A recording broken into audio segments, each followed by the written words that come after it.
Welcome to the Hamumu Halloween Home Horror Hoedown, the podcast where we watch scary movies so you don't have to. From award-winning to completely unknown, we take them all way too seriously. I'm your host, Mike Hummel. And I'm your host, Solange Hummel. Now, warning, we use a ghoulish number of spoilers, so watch the movies first. Second warning, we don't know anything about anything, so don't take us seriously as we take these movies seriously. We are back from the movie theater. Yay, movie theater! The fancy movie theater where you go and you get to like order food and stuff. Flick's Brewhouse. Flick's Brewhouse. My complaint is going to be a bit of a surprise. About the movie or about Flick's? Forget the movie. We're talking about the brew house. Got it. We ordered popcorn, and I was very disappointed in the popcorn because it tasted like homemade popcorn and not like movie popcorn. I'm so sorry. It was disappointing. Yeah. I think it was a little burned. It was. I don't think popcorn... It was probably microwave popcorn. Oh, that's They probably an awful microwaved thought. it in that little... they each one of the servers have their own little alcove where they like prepare the drinks, and there's probably a microwave in there where they microwave the popcorn. Wow. Because we were in Theater 9, which was down a labyrinth of hallways. Yes, down a labyrinth through which we had to follow a robot. We did follow a robot. They didn't tell us to, but the robot was ahead of us and it was blocking the way. Yeah, it was. And the server guy was like, sometimes you can just push him out of the way. But I hear they're going to rise up against us one day. Yeah, that's not the movie we saw, but that's going to happen. Speaking of, what movie did we see, Mikey? I don't think I can say. I have to not speak. Is that because it's evil? We saw Speak No Evil 2024. We did. It is the movie of an American couple in London who go on vacation to Italy, meet another couple, become friendly with them, and then are invited out to the other couple's, like, out in the middle of nowhere farm house. Yes, for a week. That's too long. I thought it was a long weekend. That's what they ended up doing, but the invitation was for a week. That is a long. It was long. like, come out for a week. Okay, so there were a number of places. Okay, wait. Before I start complaining about it, the premise of the movie is it's one of these horror movies where it's like social horror. Like, it was social horror. Like you can't. Yeah, there's definitely something wrong, but you can't really pinpoint a real wrong. It just is all feeling wrong, and then the other people are always going like, "Why is something wrong? Is everything leave? okay? Why are you upset?" And you can't actually explain it because it's just this gut feeling. Well, and that's fun because it's a social trap. It's like if they tied you up in their basement, but instead of keeping you there with ropes, they're keeping you there with social pressure, where they're like, it would be really rude of you to leave right now. Emotional blackmail. Yeah. Yeah. So the other couple is definitely odd. And we see that from the beginning. But at first you're like, are they odd, or are they just like quirky odd? Are they murdery odd, or are they just, they can their own vegetables odd, And I do find that very stressful. Me too. As we were watching, though, I was like, oh, this is horror for millennials. Oh, millennials don't like social situations? It's like a next generation horror. This is not Gen X horror. Gen X horror was someone is going to follow you into the woods and murder you, right? Well, you're out in the woods, having a kegger because you're trying to hide from your boomer parents. Yeah, and you're wearing your football uniform. Right. Millennial horror is much more about the like, it's socially awkward and what do I do? And like, can I be rude or do I just let myself be murdered? Is really the question for all of these and that's horror stories. Very real to me because I would be so stuck. And also, the guy in this movie, the American guy, was very much one of those, like, he was so millennial. He was so useless, I think is the word you mean. Because I don't mean useless. Like, I think in his element, he's fine. Like, he, had a career. He was doing his thing. Here's what it is. He is of the generation of men who has started understanding that feelings are okay and that, all of that stuff, like emotions are a thing that you think about and that women can be strong, and they are changing their perspective, but they're still living in a world that is built for the very, like, alpha man. And the other guy was definitely an alpha man. Yeah. Like, I do what I want, and, rules are for other people. And, I'm just going to take you up to the top of the hill and we're going to scream at the top of our lungs. And I rule my castle with an iron fist kind of mentality. And it's hard when that, like, more millennial man is confronted with that, like, old school style of masculinity and is questioned, like, where the whole movie, his masculinity was being questioned. His ability to be anything successful and useful was being questioned. And he came through at the very end. Yes. But it's just getting into other things that we're going to have to talk about. But he was definitely not there until the end. He was ineffective. Right. He didn't know what to do. He didn't know how to take control of the situation. And I think, there were times where I was just like, get a grip, man. Like, come on, like, do something. You can't just sit there and do nothing. Do something. There's a way that could be presented as like, ew, look how lame this kind of masculinity is. Look how terrible he is as a person, and he should be the other guy. And I don't feel like this movie was saying he needed to be the other guy. The other guy was clearly the bad guy. I did not like him. But there was this, like, you have to figure out how to be who you are then. And that's an interesting thing about the other guy, the guy they meet. He is this big alpha male guy. Normally, this kind of scenario is all about him being so charismatic that, he draws them in and keeps them there. And that's what the movie was doing, but he didn't do it by being charismatic. He did it by being just, like, overbearingly gruff.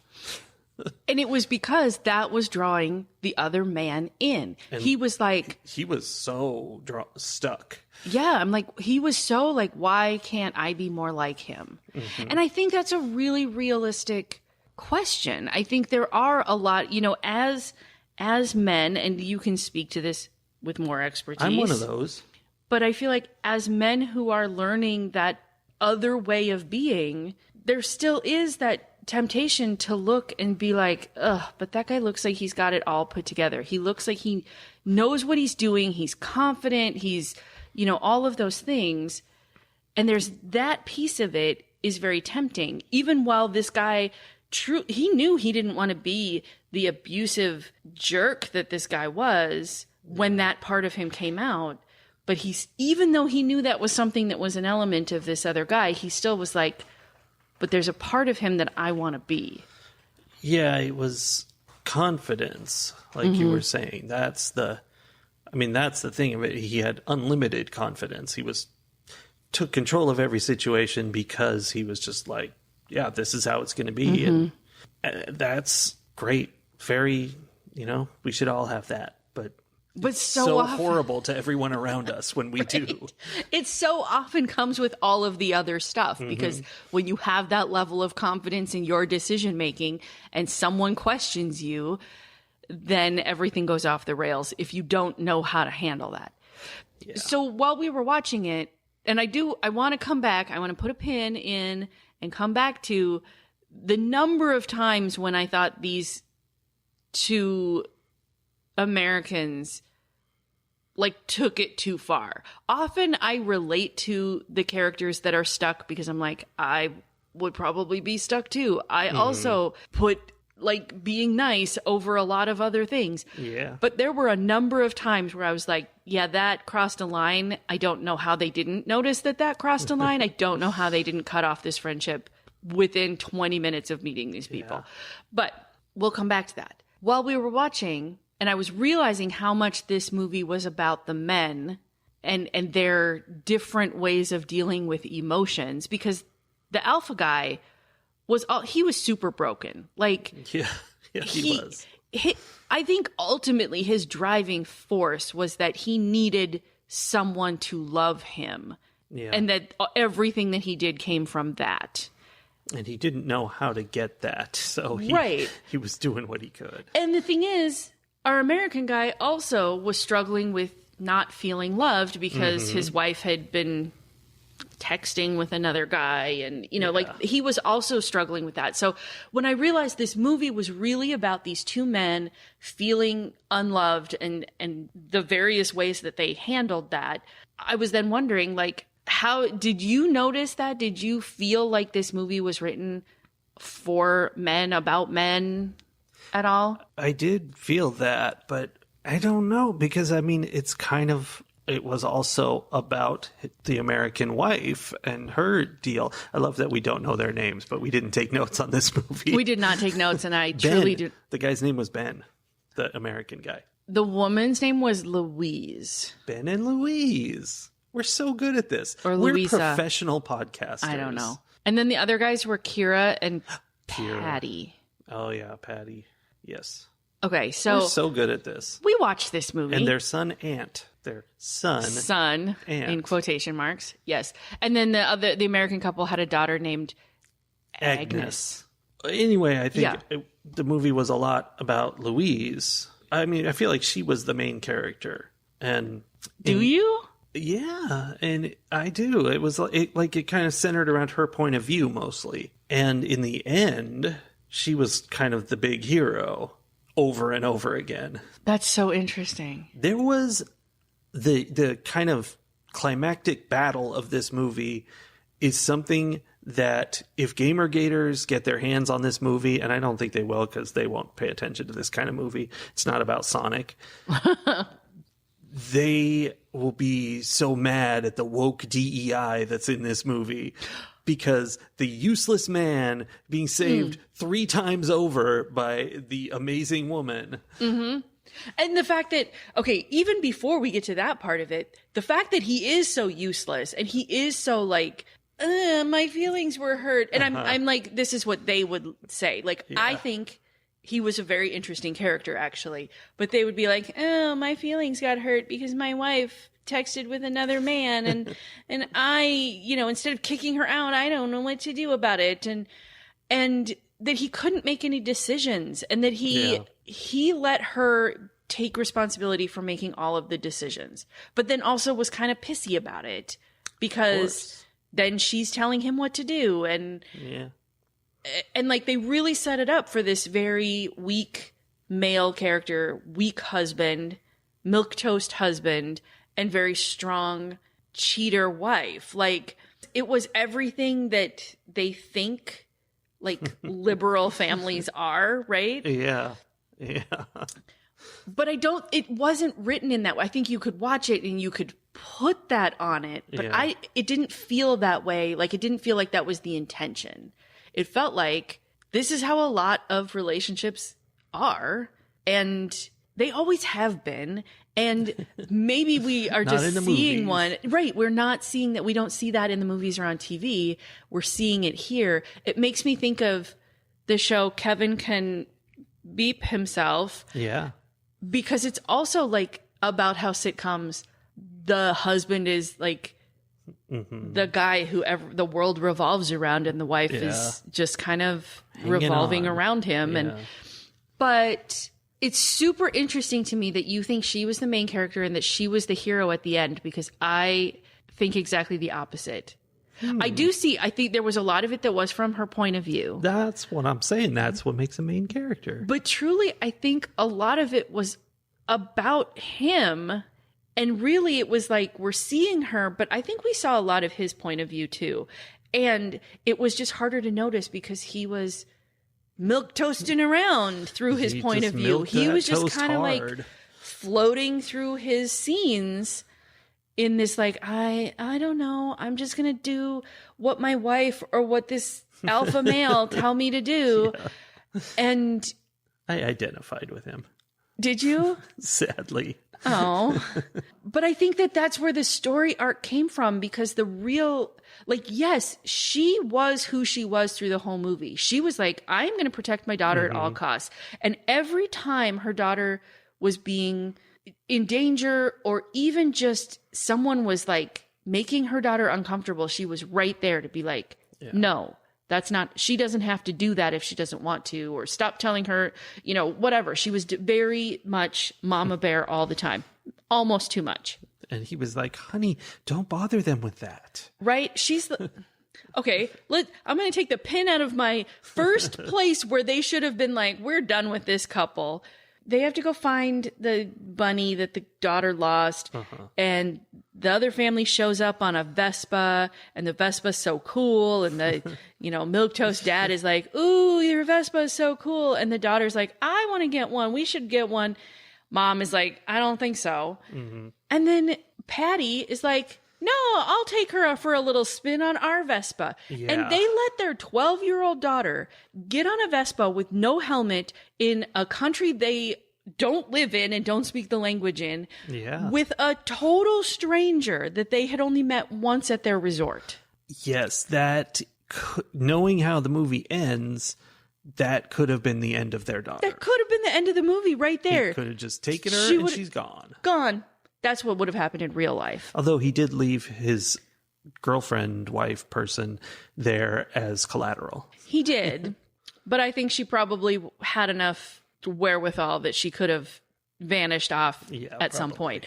Like, the very idea, the moment he drove around the corner and she was out of sight of her parents, I was just like, no, absolutely not. The moment her daughter was like, yeah, can I get on there? And they had a discussion about the fact that there was no helmet. Yeah. And I'm like, absolutely not. You say to your daughter, absolutely not. We don't get on strange vehicles with strange people with no head protection. Very strange people. So, and there were a couple of other places where things happened where they were being more driven by trying to make other people feel good than by their safety protocols. I know. That's the social pressure. She finds her daughter in the bed with this other family and immediately is like, absolutely not. We're leaving. Middle of the night, she packs her family up. They get in the car. They leave. That stupid bunny is missing again. And she's like, well, I guess we got to go back. Yeah. Now, to jump ahead to a related element from the end. Yes. In the end, they realize they're on a crazy farm and they need to get out of there. And so the movie does a really fun thing, which is this series of tension and release moments where you think they're getting stuck, that they're going to get like caught, in the sense that the crazy people are going to realize that they know that they're crazy and they're going to pull a gun or whatever. And as they're sitting there trying to make their goodbyes, so that's the first one. They're trying to just make goodbyes and get out the door. And it seems a little weird and stuff, like they're going to not make it, but then they do, and they start walking to their car. They get to their car, and one of the tires is flat. And they're like, oh, and you're like, okay, this is it. And then Patty takes Ben and is like, we're going to go get my tools and we're going to fix your tire. We're going to go behind this like door. Creepy metal door that was padlocked closed into this cement building full of stabby cutty tools. All of the stabby cutty tools. Oh. And so they're in there alone for a minute, and that's scary. And then they come back out and he fixes the tire and now they can go. And then this is when he pushes the line of creepy. He's like talking to Agnes, the little girl. He's like, you have everything you need? Are you sure? And they all kind of look up to realize that Hoppy the bunny is way at the top of the building in the rain gutter, which doesn't make any sense in any normal world. No. And also at this point, okay, Hoppy the bunny is her stuffed bunny who is her like security thing, right? Mm-hmm. At this point, Agnes is the one who discovered what's going on. Yeah. Agnes knows that these guys want to kill her parents and take her and replace Aunt with her. Mm-hmm. They know, she knows this. She is the one who told her parents this. And yet she doesn't just go, you know what? I don't love that bunny anymore. It's good. You can keep him. I'm going to go. Like. Yeah. And so we have that tension of, oh, Patty's like, I'll hold the ladder for you while you climb up and get it because you're taller than me. That was fun. And then, oh no, yeah, he lets him get the bunny and get back down and get back in the car. And we're like, okay, everything's cool. And they're so getting away until it's social pressure that gets them again. Yep. This is kind of important social pressure. As they're just about to get out the gate, Patty throws Ant into the pond. And they all know he can't swim. Yeah, just right in front of them. And so he's splashing around drowning. So they have to get out and rescue him. And there's also tension before that about, they realize if they leave him here, he's going to die. Yeah. But I mean, I feel like Louise was saying, like, no, we get out of here with our kid. We have to get our kid out of here. And we get to the cops immediately and tell them to come save Ant. Until Ant is immediately in danger, drowning, and they know it's happening right there, and they are capable of saving him. I know. And later, Patty is like, you clearly don't love your family because you chose to save this strange boy that you don't know instead of them. And that's the difference between these two men. If you really come down to it, that's the difference between these two men. That Patty thinks that the fact that Ben stopped to save a child who is not related to him, who he doesn't really know, but who he knows is in danger, rather than escaping with his own life and the life of his immediate family, that's a weakness. Yeah. Is very telling. And the fact that Ben, knowing that he and his family were going to be in danger, had to stop and save this other person who was in immediate danger of dying. That's very telling too. That was his first bit of heroism where he jumps out of the car and he's like, you take the car and go. Yeah, and I'm going to get this kid. Yeah. So he was putting himself on the line for the kid. Yeah. But then they all got captured. So that was a fun series of back and forths. The other point, I was talking about his story arc and how he can't make a decision. He can't stand up to people, whatever, at the beginning. And by the end, he is standing up to Patty to protect his family and to protect Aunt. Mm-hmm. And he takes action. Like, they're trapped on the roof. Yes, this is the good part. And he decides, the only way for us to get down, the ladder has fallen. The only way for us to all get down is if one of us drops a significant distance, 2 stories, to get to the ground in order to put the ladder up for the other ones. And he doesn't discuss it. There's nothing. He just realizes it and is like, well, that's my job. And he does it. Mm-hmm. And that was the first really heroic thing. And I honestly think yes, Louise had saved them in other instances, but to no avail if that didn't happen. Yeah. I mean, that was important. But she was the action hero who repeatedly came out and murdered all these people. Mm-hmm. Not as much as Aunt did, but anyway. I mean, Aunt had a little built up repressed rage. Aunt, in the end, they've got Patty jabbed full of ketamine, so he's not going to go anywhere. On the ground. And that was Agnes. They all played a part. I know, that was good. On the ground, and they're all ready to go and leave him there. But Aunt makes a mean face and goes and sits on him and smashes his face in with a brick. And it's a lot of rage, and it's understandable. By the way, he killed Aunt's entire family and cut his tongue off. And held him captive for however long it was, a few years, torturing him and whatnot. So, Aunt is very traumatized and got some issues. But in that moment, I was like, oh, speak no evil too. Because, you know, when he is broken now and he's going to start doing this, I wouldn't like that. That's a thing. There was some part of that which made me realize like, oh yeah, he's doing the thing. Because it was earlier, Patty had talked about how like, if you're faced with, you know, whoever that you're mad at and you have a gun on them, like you're never going to pull the trigger. You know, he was the weakness of not being the person who can murder someone out of anger. Right. Yeah. And then watching Aunt do that, I did have that same thought. But then in the car as they're leaving, Ben is watching Aunt in the rearview mirror. And like everyone, he knows that this family risked themselves several times over to save him. They could have gotten away and they didn't to save him. He knows that. And then they're driving away and Agnes hands that stupid bunny that was really the ultimate cause of all the problems. Twice. 3 times, because the reason they connected up with the Vespa scene was that they had found the bunny and were returning it to her. Yeah. But Agnes hands the bunny over to Aunt as sort of like, at first I was like, oh, look, you know, she's feeling like she's growing up now and she doesn't need this security thing. Although I honestly was thinking after everything she had been through, she needs it. Maybe Dad should stop harassing her about needing a stuffed animal. Yeah, he was terrible. But she hands it over and like, she doesn't need this anymore. Like she feels more confidence in herself now.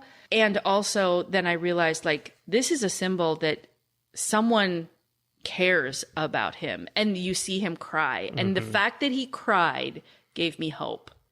Yeah, because if he had stayed stone faced and unaffected by what he had just done and everything that had gone on, I would be more worried. But there's potentially healing in his future. Yes. I would have been okay if Dad had died in the process of getting out.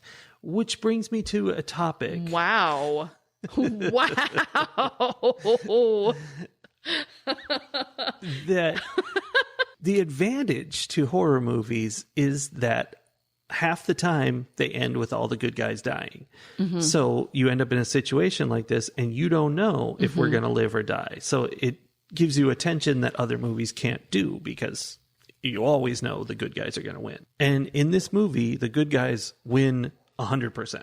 All of them are fine. Well, 130% because they saved an extra person. They brought some extra people out. Yeah. So great. Although sad, Kira is a whole tragedy unto herself. Yes. But they all end up getting away alive. And I'm just saying, Dad could have died in the process and it would have been more bittersweet. It would have been more bittersweet. And I would have been okay with it. I am glad that Dad had the opportunity to have his whole story arc. He did grow. Truly, I think that if Agnes had not given up the bunny, like Dad would be done with that thing. I think he found some self-confidence too, and then wouldn't feel the need to like, I think his own lack of self-confidence really pushed his need to try to force his daughter to have self-confidence because he didn't want her to be like him. Yeah. I don't know. I think they all grew. During this movie. Everybody could use one of these trips. Yeah. A murder trip. I do want to go back. Okay, so Kira is truly the most tragic part of it. Aside from maybe Aunt. But yeah. If I believe, in my headcanon, I do believe that she was one of his first victims. I do believe that he took her from someone and then groomed her to be his partner in crime and his, lover and whatever. So in that sense, it's horrific that she ends up dying and, they end up having to fight her as strongly as they did because she was fully bonded to Patty and she was like deep in... she was the one who wanted a child, as he said. Yeah. So like she was going along with it, but she was so broken and he made her that way that then it was a really tough decision. And it was one of the like turning points in Ben's story, I think, when she's saying, no, you have to take me with you. Like, they've knocked him out, whatever. Take me with you. I'm a victim here too. And Ben is, there's like a momentary pause. And then both of these parents are like, nah. And Ben says, F her, locks her in there. The audience that we were sitting with laughed when he said that. All 6 or 7 of them. I was not expecting that. But it was definitely a moment where it was like, it was sort of the whole, someone got a little tiny bite in the zombie movie and it's fine. It'll be fine. No, it's never fine.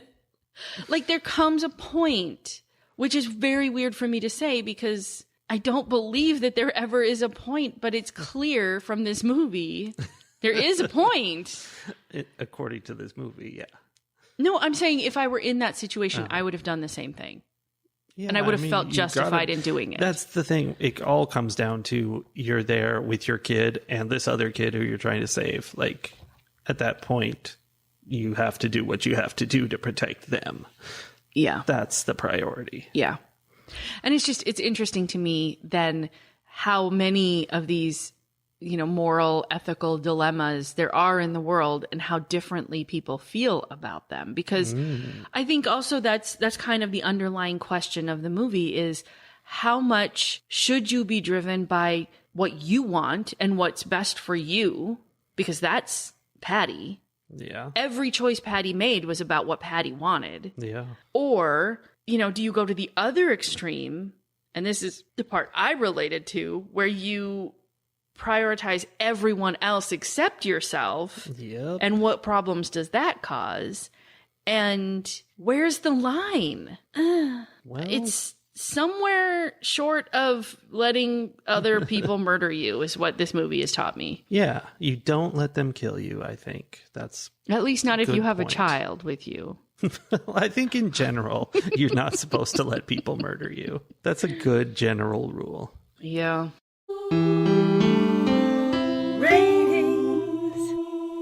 I don't know if it's the theater experience that elevates movies. And I think we should test that this month when new movies come out next week. Just watch all movies in theaters. It's October. There's going to be so many scary movies. Mm-hmm. I don't know if it's that theater experience or if this was just better than other movies we've watched, but I really enjoyed it. At first I didn't because it was so much that tension, social awkwardness that is so painful to me. But it was very well done. What I come down to is my only real complaint is like, I don't know why this movie exists, what the point is. Like, there's not really a lot to it. It's just another murder movie. But I do want to give it props because it's very much in the same vein as Strangers, which is a movie about people, just knocking on your door, coming in and murdering you. And of course, the classic, which one? Is it the dinner party one? No, The Open House. Wait, but do they even know that guy's there? The open house doesn't have tension. He's just hiding in their basement. It had tension. It was very well done until the end. That's true. Now, this whole genre of, weird, creepy people out in the world that are going to murder you. Like that one we watched, which this kept reminding me of, where they kept driving in circles until eventually they got murdered in the woods in England. Or the one where the people are living in the attic at the other person's house. Yeah. But I do think the dinner party one fits in this too. Fine. Okay. My point is, there's a lot of movies like this. I hated Strangers, and it's one that people rate very highly. They're like, oh, so artistic or some garbage. And The Open House was also horrendously terrible, rated a 0 by both of us. But only because of the end. In both cases, it's for the same reason. It's because there's no motivation. There's no understanding these people or caring about them. And this movie completely blows that out of the water because we understand what Patty's up to and who he is, and we get to know him. And that is how you tell a story. So, going in with those movies, this is so vastly superior. This is just chef's kiss. But still, it's just people getting murdered. So it's not the greatest movie ever, but in that realm, it is so much better. I do want to say, before I rate, that repeatedly throughout this movie, Patty kept reminding me, I want to say of David Brent, but I think it's more of Michael Scott. But he was totally just doing this thing where he was like, I don't know, just it was so similar, that really outgoing, trying to get everybody to go along with you, but what you're doing is really stupid. I see the connection. Like, it's weird because they're trying to be good bosses and he's trying to kill people. Yeah. But I see what you mean in that they all have this level of enthusiasm for what they're doing that's completely inappropriate for the situation. Enthusiasm. And that everyone else is like, you are misreading this situation. But no one really knows how to say, and they trap you're you wrong. in the social pressure. Yes, because everyone else is trying to be nice to this person who is clearly disconnected from the social reality. Yeah, everyone else is trying to interact through the social avenues that we have, while the Michael Scott character is just barreling forward without any comprehension of the social network that he's in. That's what Patty was. And he sounded like David Brent, which is weird because I don't think they have the same accent. The difference, I would say, though, is that I think Patty knew what he was doing and was using that intentionally to control the situation. Whereas, like, David Brent, Michael Scott are completely unaware of how socially unaware they are. Yeah. He had watched The Office and he was exploiting what he learned. Anyway, this is what it would be like to go on a weekend retreat to Michael Scott's, which there was that one episode where Jim and Pam came over for dinner at Michael and Jan's house. Yes. It was just like this movie. Yeah. It was almost exactly the same. Anyway, because of all that, I give this movie 4 screaming pregnant statues out of 5. Okay. I enjoyed it. Okay. I agree with everything that you said, especially about how well done it was. The actors and actresses in this movie did a phenomenal job. The 2 men, I should know who they are, but I don't. Google it. The 2 men who played Ben and Patty were fantastic. And everyone else was great too, but I really thought they did a spectacular job of being these 2, like, completely messed up men. Except for when you say there's nothing deeper to this movie, because I truly think that this movie has some really deep messaging about masculinity and toxic masculinity. All right. And what the shift in masculinity in our culture means for men and having to navigate all of that. I truly, and I don't know if I'm just like, this fits here, let's shoehorn it in, or if it really was supposed to be there. But no, I think you're right. I really, really think that this movie has some very interesting things to say about masculinity in the 21st century. And I found that very interesting. And also the women who live with men as they are navigating these situations. You know, and it goes both ways. Like, it's not that women always have to become something because of the men in their lives. I think everyone who is sharing lives with everyone else impacts each other, right? But this movie seemed to be, to me, focused very much on these men, how they were living their lives and how the way they were living their lives and the way they were hampered by societal inability to let men have emotions, how that then impacts the women who live with those men who don't know how to handle their emotions. Because in one case, you have a woman who becomes a murderer. Yeah. And in the other case, you have a woman who kind of becomes like a ball buster, you know, like she's not, like, she is just a whole person trying to manage her own life, but you can see how she could be easily pigeonholed into that, like, she just has to be all strong all the time and make all the decisions because she doesn't trust that someone else is doing that, which it was just the whole thing I found very, very interesting. And because of that, I'm trying to decide, I'm going to give this movie 5 screaming pregnant statues out of 5. Okay. It's actually a little short of 5 for me, I think, but it's closer to 5 than 4.5. So I'm going to round up. Okay. I really enjoyed it. I think other people would enjoy it. I think it was really well done. And I think it's not you know, if you don't like horror movies and stuff, you can handle this. It's incredibly awkward and painful, but scariness wise, there's not much going on. It's just a thriller. Except that there were a lot of sound based jump scares. Which I didn't even really notice. You mentioned that. Maybe I'm just jumpy today, but wow, there were so many times where like a scene would be going along and I'd be really into what was happening visually, and then all of a sudden someone would drop something, or a gun would go off, or like there would be some sudden really loud noise. A door would slam, but it was all like really abrupt and loud, and I would like flinch because of it. It wasn't things popping out at you visually, it was things popping out at you audibly. Well, I'm very masculine, so I was unaffected by this entirely. Apparently so. All right, well, that was a fun one. I can't wait to go see our next scary movie in the theater. We saw a preview of one that I am interested in. Me too. I hope we see it. Okay. And I hope we see you all next week, all of our amazing listeners. Okay, bye. Bye.